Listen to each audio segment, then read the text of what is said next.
તમે બધાએ બોમ્બેની પધરામણીની વાત કરી, મેં તમને કોઈને કીધું નહોતું હો. પહેલે દિવસે આપણે પધરામણી ભક્તો ચાલુ કરીને, તમને તો ખબર છે 5-5 માળના પગથિયા ચડવાના હતા. લગભગ 7મી કે 8મી પધરામણી જ્યારે કરીને ત્યારે અમારા ઢીચણમાં એવો દુખાવો ચાલુ થઈ ગયો. આમ તો તમને ખબર છે હું 2 પગથિયા ચડું, પણ દુખાવો એવો થયો, મને એમ થયું કે હવે આગળની પધરામણીઓ થશે નહીં. પણ મેં કોઈને કીધું નહોતું. 3 પધરામણી તમે માર્ક કરજો.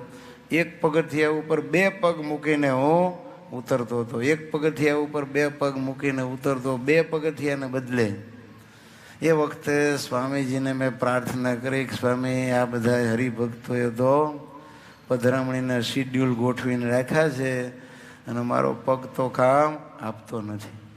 3 પધરામણી થયા પછી હતો એવો પગ થઈ ગયો અને 3 દિવસ આપણે પધરામણી કરી.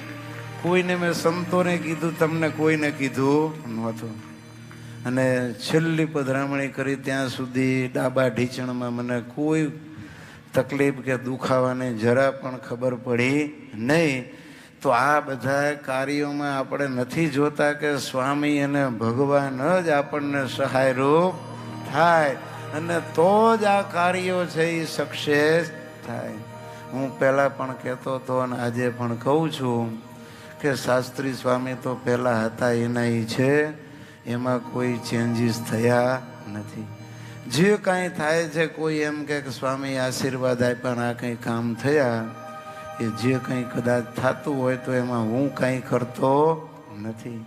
માત્ર ને માત્ર ગુરુવર્યના દિવ્ય આશીર્વાદ અને ભગવત કૃપા એના વડે જ લોકોના કાંઈ કામ થતા હોય તો થાય છે. એમાં હું તો ખાલી નિમિત્ત માત્ર છું. હું આશીર્વાદ આપું ને કામ થઈ જાય એવું ક્યારેય કોઈ કાળે બને નહીં. માટે જે કંઈ થાય છે એ ભગવાન અને ગુરુવર્યની કૃપાથી થાય છે. માટે પુરુષ પ્રધાન ક્યારે થવું નહીં.